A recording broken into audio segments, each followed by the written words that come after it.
Good evening. Welcome to our channel best trading view. First வந்து disclaimer பார்த்துக்கோங்க.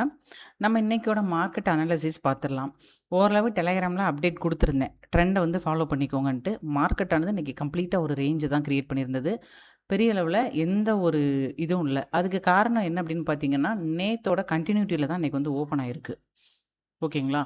So அது ரொம்ப பார்க்க வேண்டியிருக்கு. அது போக மந்த்லி எக்ஸ்பைரியில் வந்து இவன் ஃப்ரைடேவே வந்து பெரிய மொமெண்ட்டை கொடுத்து முடிச்சிட்டாங்க. ஸோ பேலன்ஸ் இருக்கிற டேயில் என்ன பண்ணுறாங்க அப்படின்னா, பேலன்ஸ் இருக்கிற ப்ரீமியத்தை ஃபுல்லாக ஹன் பண்ணி முடிச்சிடுறாங்க. ஸோ இந்த மாதிரி தான் மூவ் ஆகிக்கிட்டு இருக்கு இப்போ வரைக்கும். நான் கூட இன்றைக்கி வந்து ஒரு கேப் ஃபில்லிங் ஏதாவது மேபி டவுன் சைடில் வரலாம் அப்படின்னு எதிர்பார்த்தேன். பட் எந்த ஒரு இதுவும் இல்லை. கடைசியில் க்ளோஸ் வைக்கும்போது ஒரு சின்ன தோஜியை வந்து ஃபார்ம் பண்ணி மார்க்கெட்டானது முடிச்சிருக்கிறாங்க. இது பாசிட்டிவ் சைடா நெகட்டிவ் சைடானா அதே 24,000லேயே தான் சுற்றுது பல நாளாக. ஓகே, அந்த 24,000 24,000 24,000 இதே தான் திரும்ப திரும்ப திரும்ப திரும்ப மார்க்கெட்டானது சுற்றிக்கிட்டே இருக்குது. சரி, ஓகே, 5 மினிட்ஸில் போயிடலாம். 5 மினிட்ஸில் போயிட்டோம் அப்படின்னா ஒன்றுமே பண்ணுவோன்னா, இன்றைக்கி டேவோட ஒரு 15 நிமிஷம் கேண்டில் வந்து மார்க் பண்ணிங்கன்னா ஒரு ரேஞ்ச் வந்து ஃபார்ம் ஆகும். அவ்வளோதான். அந்த ரேஞ்சுக்குள்ளே தான் மொத்த மார்க்கெட்டும் கம்ப்ளீட்டாக அடங்கி முடிச்சிருக்கு. அவ்வளோதான். இதில் எந்த ஒரு பிரேக் அவுட்டும் கொடுக்கல. உள்ளுக்குள்ளே போய் எடுக்கலன்னா எடுக்கக்கூடாது. ஓகே. ஸோ அப்படி இருக்கிற பட்சத்தில் நம்ம வந்து ஒன்றுமே பண்ண முடியாது. ஓகேங்களா? ஸோ இதுதான். ஏன்னா ஃபஸ்ட்டு கேண்டில் தான் பிரேக் அவுட் கொடுத்துருக்கே தவிர ஃபர்தராக வேறு எந்த ஒரு கேண்டிலும் நேத்தோட ஹையை வந்து பிரேக் பண்ணவே இல்லை. ஸோ அப்படின்றப்ப நம்ம இது பண்ண முடியாது. அதே மாதிரி ஒரு ட்ரெண்டை வந்து ஃபாலோ பண்ண சொன்னோம். அந்த ட்ரெண்டுக்கு பிரேக் அவுட் கொடுத்தாலுமே கிளியராக அதுக்கப்புறம் எந்த ஒரு பிரேக் அவுட்டும் ஸ்ட்ராங்காக வைக்கலை. ஸோ அப்படின்றப்ப அதே மாதிரி இன்றைக்கி கேண்டிலோட இதை வந்து நம்ம வந்து மார்க் பண்ணுறோம் அப்படின்ற பட்சத்தில் அதுக்குள்ளேயே தான் மார்க்கெட்டானது சுற்றிக்கிட்டே இருந்திருக்கு. வேறு எந்த ஒரு ப்ராப்பர் பிரேக் அவுட்டும் இங்கே வந்து கொடுக்கவே இல்லை.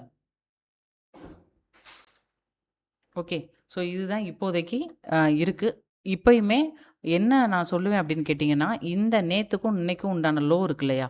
இதுக்குள்ளே மறுபடியும் நாளைக்கு மார்க்கெட் ஓப்பன் ஆகுதுன்னா ட்ரேட் எடுக்க வேணாம். இதை தாண்டி ஏதாவது ஸ்ட்ராங்கான பிரேக் அவுட் க்ளோஸ் கிடைச்சா மட்டும், அதாவது 23,880க்கு கீழே இதில் வந்து பிரேக் அவுட் கிடைச்சது அப்படின்னா இந்த கேப் ஃபில்லிங்க்கு ட்ரை பண்ணி பார்க்கலாம். அதுக்கு ஏன்னா ஏற்கனவே ட்ரெண்டு பிரேக் அவுட் தான். பட் இருந்தாலுமே இந்த லெவலையும் உடைச்சா கொஞ்சம் ஸ்ட்ராங்காக இருக்கும் அப்படின்னு நினைக்கிறேன். ஸோ இந்த லெவல், அதாவது 23,800 அப்படின்ற லெவலும் அதையும் உடச்சிட்டு வந்தால் 650 அல்லது 70 அந்த லெவலு. இல்லை இது வந்து 24,050 தாண்டி இதோட பிரேக் அவுட் க்ளோஸ் ஸ்ட்ராங்காக இருக்குது அப்படின்ற பட்சத்தில் இந்த இடத்துல ஒரு சின்ன கேப் இருக்குது பாருங்கள். இந்த இடத்துல 180. ஓகேங்களா? இதுதான் நம்ம நேற்றும் பார்த்தோம். ஸோ 24,180 வரைக்கும் போகுதான்னு பாருங்கள். ஸோ மற்றபடி இதுக்குள்ளே இருக்குது அப்படின்னா அவாய்ட் பண்ணுறது பெஸ்ட் அப்படின்றது என்னோட அனாலிசிஸில் நான் பார்த்து வச்சுருக்கேன். அடுத்து வந்து பேங்க் நிஃப்டி எப்படி இருக்குது அப்படின்றத பார்த்துடலாம். ஏன்னா ப்ரீமியம் ஹண்டிங்க்கு தான் நேற்றுக்கும் இன்றைக்கும் பயங்கரமாக நடந்திருக்கு. மேபி நாளைக்கு என்ன நடக்குதுன்றதை கொஞ்சம் நம்ம வந்து வெயிட் பண்ணி பார்ப்போம். நேற்று பேங்க் நிஃப்டியில் என்ன சொல்லியிருந்தோம்? மேபி இந்த லோ பிரேக் பண்ணுது அப்படின்ற பட்சத்தில் என்ன சொல்லியிருந்தோம்? இந்த கேப்பை வந்து ஃபில் பண்ணுறதுக்கு வாய்ப்பு இருக்குன்னு பார்த்தோம். கரெக்டாக? அவ்வளோதான். இன்றைக்கி வந்து அதுதான் நடந்திருக்கு. வேறு ஒன்றுமே இல்லை பேங்க் நிஃப்டிலையுமே. டே சார்ட்டில் எப்படி இருக்குது அப்படின்றத வந்து செக் பண்ணிடலாம். இங்கே மொமெண்ட்டே இல்லை. ஸ்டாக்ஸ்லாம் நல்லா மூவ் ஆகிக்கிட்டு இருக்குது. சில ஸ்டாக்ஸ் எல்லாம் சூப்பராக வந்து மூவ் ஆகிக்கிட்டு இருக்குது. ஸோ இது வந்து பார்த்திங்கன்னா நேற்றே ஒரு தோஜி கேண்டில், இன்றைக்கி லோவர் லோ ஃபார்மேஷனில் தான் இருக்குது. ஒரு கன்சல்டேஷனான ஒரு மார்க்கெட்டில் இருக்குது. இந்த இடத்துல ஒரு சின்ன கேப் ஃபில்லிங் இருக்குது. 55,600ன்ற இடத்துல வருதான்றதை வெயிட் பண்ணி பார்ப்போம். 15 நிமிஷம் அல்லது 1 ஹவர் டைம் ஃப்ரேம் ஏதாவது போட்டுட்டு என்னென்ன ட்ரா பண்ண முடியுது அப்படின்றத பார்ப்போம்.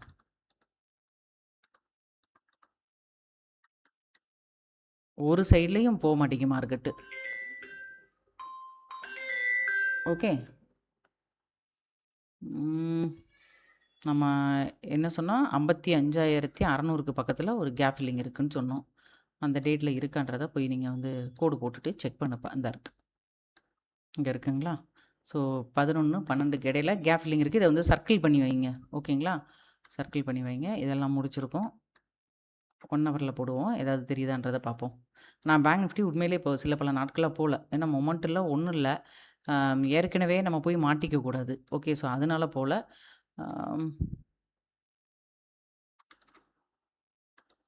அப் சைடில் கரெக்டாக இந்த ரேஞ்சை வந்து நம்ம வந்து மார்க் பண்ணிடலாம். ஓகே. அது ப்ராப்ளம் இல்லை. டவுன் சைடில் லோயர் லோ ஃபார்மேஷனில் தான் மூவ் ஆகிக்கிட்டு இருக்குது. Lower low. அப்போ இப்படி தான் மார்க் பண்ண முடியும். ஓகேங்களா? ஸோ அப்போ மறுபடியும் மார்க்கெட்டானது டவுன் சைடில் வந்தால் 56,000 அப்படின்ற லெவல் தான் மேஜர் பாயிண்ட்டு. இங்கேருந்து ஏதாவது ஒரு பாட்டம் சப்போர்ட் எடுத்துகிட்டு திரும்பிச்சுன்னா இந்த அப்சைடில் இந்த இடத்துல கேப் ஒன்று இருக்கும். 58,400 வரைக்கும் இருக்குது. ஸோ அது வரைக்கும் போகுதான்றதை பார்க்கலாம். பட் ஓவரால் ரேஞ்சுக்குள்ளே ட்ரேட் எடுக்கிறது ரொம்ப கஷ்டம். அதை வந்து நம்ம வந்து வச்சுக்கணும். ஸோ இந்த இடத்துல கேப் ஃபில்லிங் இருக்குது. அதை வந்து மார்க் பண்ணிக்கோங்க. ரொம்ப கவனமாக வந்து பண்ணுங்கள். ஓகேங்களா? அடுத்து வந்து 5 மினிட்ஸு 15 மினிட்ஸ் 30 மினிட்ஸு எதுலனாலும் நீங்கள் வந்து போட்டுட்டு லோ வந்து மார்க் பண்ணிக்கோங்க. இப்போ பார்க்கும்போது கிட்டத்தட்ட ஒரு ஃப்ளாக் பேட்டர்ன் மாதிரியான ஒரு இது தான் தெரியுது. இது இனி அடுத்து வந்து டைரக்ஷன் எங்கிட்ட நடக்குதோ அதை பொறுத்து. ஏன்னா இந்த கேப்பும் ஆல்மோஸ்ட் வந்து இன்றைக்கி ஃபில் பண்ணி முடிச்சிருச்சு. அப் சைடில் அப்போ நம்ம என்ன பண்ணணும், இன்ட்ராடேக்கு எடுக்கும்போது ஒரு ட்ரெண்ட் லைன் போடணும். இதை தாண்டி இதோட பிரேக் அவுட் க்ளோஸு ஸ்ட்ராங்காக வைக்குதான்னு பார்த்துட்டு 57,500 அப்புறம் வந்து 800 வரைக்கும் ட்ரை பண்ணலாம். இல்லை இது வந்து இன்னும் இந்த லோயர் ஃபார்மேஷன்லேயே கீழே போகுது அப்படின்னா கண்டிப்பாக இந்த கன்சல்டேஷனுக்கு ஒரு மொமெண்ட் மேபி இருக்கலாம். அப்படி இருக்கிற பட்சத்தில் அது வந்து கிட்டத்தட்ட 56,000 வரைக்கும் இருக்கலாம். ஓகேங்களா? அடுத்து ஸ்டாக்ஸ் என்னென்ன இருக்குது அப்படின்றத நம்ம வந்து செக் பண்ணிடலாம். லைக் பண்ணிவிட்டு பாருங்கள், லைக் பண்ண மறந்துடாதீங்க. ஐஇஎக்ஸ் 1-2 ஸ்டாக் மட்டும் ட்ரை பண்ணுங்கள் மந்த் எண்டு. ஓகே, ஐஇஎக்ஸை பொறுத்த மட்டும் இன்றைக்கி கிட்டத்தட்ட ஒரு 4% வந்து ஏறி இருக்குது.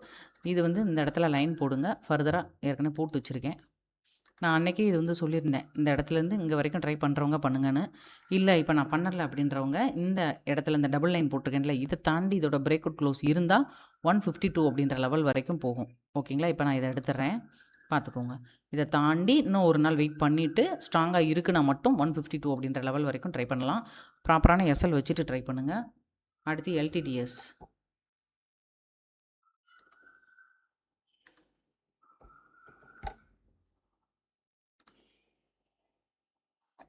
இந்த மாதிரியான ஒரு ட்ரெண்டில் இருக்குது. ஸோ இது வந்து இன்னும் எனக்கு தெரிஞ்சு இன்னும் கொஞ்சம் பிரேக் அவுட்டுக்கு நம்ம வெயிட் பண்ணிகிட்டே பண்ணுறது நல்லது.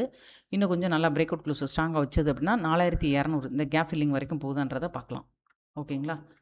அடுத்து வந்து மேன்கைண்ட்.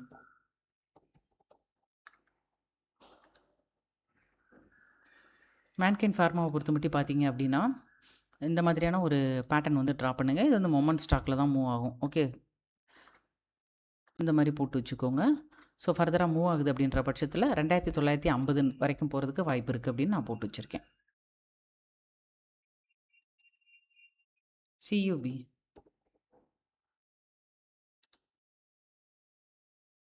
இன்றைக்கி வந்து ஒரு நல்ல மொமெண்ட் கொடுத்துருக்கு. ஓகே, 250 வரைக்குமே ஆல்மோஸ்ட் போயிருக்கு. இனி வந்து இதில் வந்து இப்போது இது வந்து ஃபேக் பிரேக் அவுட் மாதிரி தாங்க. இந்த இடம் வந்து அதை வந்து நம்ம வந்து பிரேக் அவுட்டாக கன்சிடர் பண்ணக்கூடாது. ஸோ இதை தாண்டி இனி வந்து இதோட பிரேக் அவுட் க்ளோஸு ஸ்ட்ராங்காக இருக்குது அப்படின்ற பட்சத்தில் ஒரு 275 78 வரைக்கும் போகிறதுக்கு வாய்ப்பு இருக்குது. சியூபி ஓகேங்களா? ஸோ எஸ்எல் கரெக்டாக மெயின்டைன் பண்ணுங்கள். ஃபர்தராக பிரேக் அவுட் இருக்கணும். பிரேக் அவுட்டே கொடுக்காம இருந்துச்சுன்னா இப்படியே வந்துடும். ஸோ அப்போ எடுக்கக்கூடாது.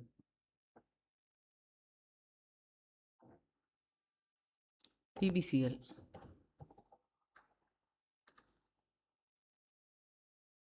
அதே இடத்துல அப்படியே சுற்றிக்கிட்டே இருக்குது. பிரேக் அவுட் கொடுத்ததுன்னா 350 பார்த்துக்கோங்க. ஆனால் பெரிய அளவுலாம் மொமெண்ட் எதுவும் இல்லை. மேபி என்னைக்காவது ஒன்றா ஒரு கேண்டிலே போட்டு முடிச்சு விட்ருவாங்க.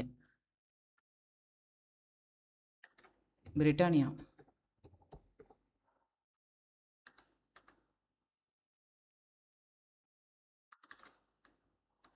பிரிட்டானியா வேணால் ட்ரை பண்ணி பாருங்கள். நான் உங்களுக்கு டிசிஎஸ் எல்லாம் சொல்லியிருந்தேன், ஞாபகம் இருக்கா? டிசிஎஸ் டைட்டன்லாம் சொல்லியிருந்தேன். அழகாக மூவ் ஆகிக்கிட்டு இருக்குது. ஸோ பிரிட்டானியாவை பொறுத்த மட்டும் ஃபர்தர் பிரேக் அவுட் இருக்கான்றதை செக் பண்ணிக்கோங்க. இருந்ததுன்னா 5,750 அல்லது 800 வரைக்கும் ட்ரை பண்ணலாம். ஓகேவா? அடுத்து வந்து இன்றைக்கி என்ன ஹச்யூஎல் வந்து இவ்வளோ ஃபாலாக இருக்குது, ஏதாவது நியூஸ் இருக்கான்றதை செக் பண்ணிக்கோங்க. கிட்டத்தட்ட ஒரு 6 to 7% வரைக்கும் ஃபால் ஆகிருக்கு. இது நாளைக்கு மேபி மார்க்கெட்டும் செல்லிங்கில் இருக்குன்னா அப்போது வந்து இந்த ஸ்டாக்கை வந்து ஒரு ஸ்டாக்காக செல்லிங் சைடில் ட்ரை பண்ணுறவங்க வேணால் முயற்சி பண்ணி பாருங்கள். ஒரு நீட்டான பேட்டர்ன் இருக்குது. இது காரணம் நான் பார்க்கல, நீங்கள் செக் பண்ணிக்கோங்க. ஓகேங்களா? செக் பண்ணிவிட்டு முயற்சி பண்ணுங்கள். ஆல்மோஸ்ட் அவ்வளோதான். இதில் ஏதாவது 1-2 ஸ்டாக் மட்டும் எடுத்து ட்ரை பண்ணி பாருங்கள். ஸ்டாக்ஸுக்கு மெம்பர்ஷிப் அவைலபிளாக இருக்குது. விருப்பம் இருக்கிறவங்க ஸ்டாண்டர்ட் அப்படின்ற லெவலில் வந்து ஜாயின் பண்ணிக்கோங்க. அந்த பஜாஜ் ஆட்டோ அதுவும் இன்றைக்கி வந்து நல்லா மூவ் ஆகிருக்கு. நான் காட்டுறேன்.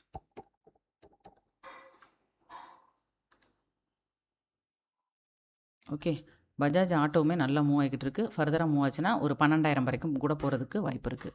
இந்த இடத்துல வந்து நமக்கு வந்து பிரேக் அவுட்டு இதெல்லாம் நான் மெம்பருக்கு கொடுத்துருந்தேன் ஆல்மோஸ்ட். ஓகேங்களா? ஸோ செக் பண்ணிவிட்டு ஆல்ரெடி கொடுத்துருந்தேன். ஸோ செக் பண்ணிவிட்டு எடுத்துக்கோங்க. மறக்காமல் லைக் பண்ணிவிடுங்க. நன்றி.